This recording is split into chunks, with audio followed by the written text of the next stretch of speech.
मैं Lokesh Yadav, lecturer political science, आप सबका अपने यूट्यूब चैनल राजनीति साझा में स्वागत करता हूं। आज का हमारा टॉपिक है हरियाणा में किसान आंदोलन। जिस प्रकार 1980 के दशक में देश भर में और विशेष करके जो अतिरिक्त उत्पादन करने वाले राज्य थे, जिसमें पंजाब, पश्चिम उत्तर प्रदेश, तमिलनाडु, कर्नाटक, किसान आंदोलन तेज हो रहे थे, तो उसका प्रभाव हरियाणा के ऊपर भी पड़ा और हरियाणा में भी 1980 से किसान आंदोलन तेज हो गया।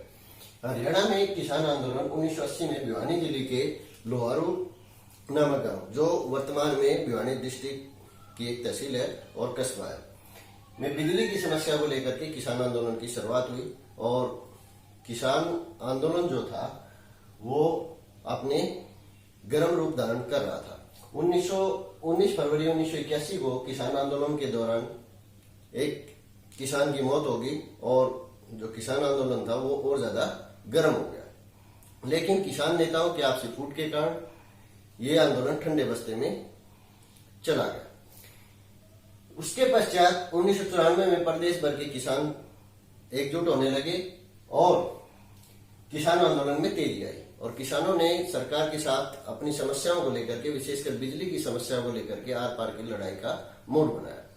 और इसी प्रक्रिया के तहत, इसी आंदोलन के तहत वो किसान 1995 में भिवानी डिस्ट्रिक्ट के या भिवानी जिले के कादमा नामक गांव में इकट्ठा हुए। किसान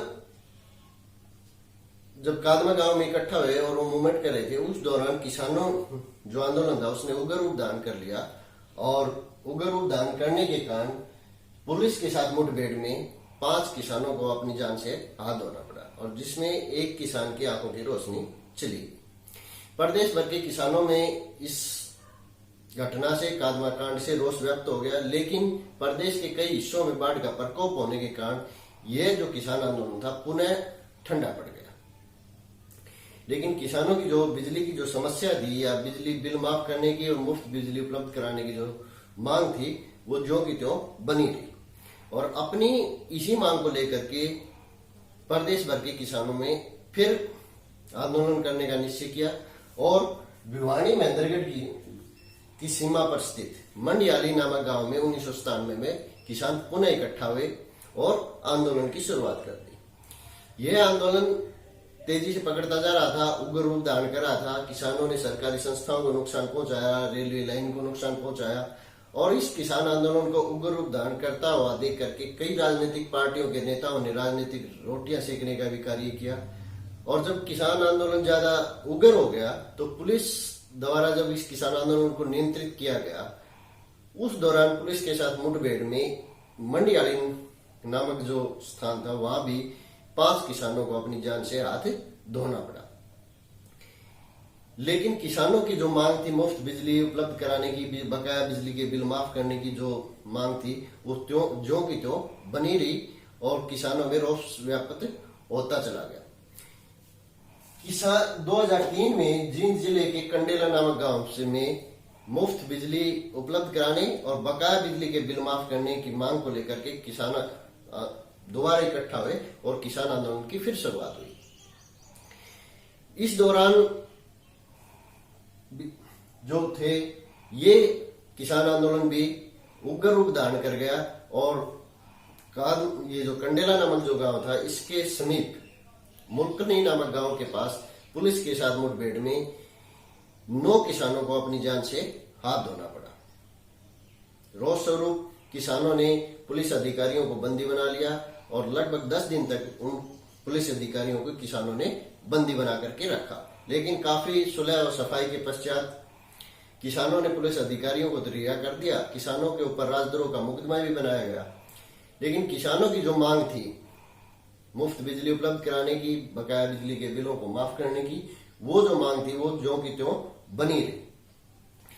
फरवरी 2005 में हरियाणा विधानसभा के चुनाव हुए तो किसानों की समस्या का मुद्दा पुनः गरमाया और कांग्रेस पार्टी ने किसानों की जो समस्या थी उसको प्राथमिकता के आधार पर हल करने का वादा किया और किसानों को यह आश्वासन दिया कि अगर कांग्रेस पार्टी की सरकार बनी तो किसानों की जो मांग है, किसानों की जो समस्याएं हैं, बिजली की जो समस्याएं हैं, उनको प्राथमिकता के आधार पे हल किया जाएगा। और इसका परिणाम यह हुआ कि 2005 में कांग्रेस पार्टी प्रचंड बहुमत के साथ सत्ता में आई और चौधरी भूपेंद्र सिंह हुड्डा हरियाणा के मुख्यमंत्री बने। चौधरी भूपेंद्र सिंह हुड्डा की सरकार ने एक अहम फैसला लेते हुए 17 जून 2005 को किसानों के बकाया बिलों के रूप में 1600 करोड़ रुपए की जो राशि थी या बिजली के बिलों की जो राशि थी उसको माफ करने का निर्णय लिया। यानी कि उनको 1600 करोड़ रुपए की बिजली बिलों की जो बकाया राशि थी उसको माफ कर दिया। और इस प्रकार से किसानों का 25 वर्षों से चला आ रहा जो आंदोलन था उसकी परिणति एक शानदार तरीके से हुई और किसानों ने इसे एक प्रकार से अपनी बहुत बड़ी सफलता माना। और किसान नेताओं ने व किसानों ने कांग्रेस पार्टी की और चौधरी भूपेंद्र सिंह हुड्डा की अपनी वचनबद्धता के अनुरूप निर्णय लेने के लिए बहुत सारी प्रशंसा की। चौधरी चरण सिंह और चौधरी देवीलाल के पश्चात ये जो 1600 करोड़ रुपए के बिल माफ किए गए, इससे चौधरी भूपेंद्र सिंह हुड्डा की छवि भी एक किसान नेता के रूप में उभर करके सामने आई। और ये इस आंदोलन के पश्चात हालांकि किसानों ने बिजली, पानी, खाद, बीज बहुत सी समस्याओं को लेकर के अलग अलग डिस्ट्रिक्टों में, अलग अलग क्षेत्रों में धरना, प्रदर्शन, रैलियां निकाली। लेकिन 2003 के पश्चात और 2005 में जो बिजली बिलों के बिल माफ किए गए उसके पश्चात कोई भी बड़ा किसान आंदोलन नहीं खड़ा हुआ जिसमें जान माल का नुकसान हुआ। वर्तमान में देश में बहुत से किसान संगठन कार्य कर रहे हैं जो दबाव समूह के रूप में सरकार की नीतियों को प्रभावित करते हैं और इनके माध्यम से किसान अपनी समस्याओं को सरकार के सामने रखते हैं।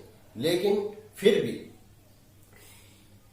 किसानों में राजनीतिक चेतना का भी विकास हुआ, लेकिन फिर भी किसानों को बहुत ही सुनियोजित व संगठित रूप से अपने हितों को प्राप्त करने के लिए प्रयास करने की वर्तमान में आवश्यकता है।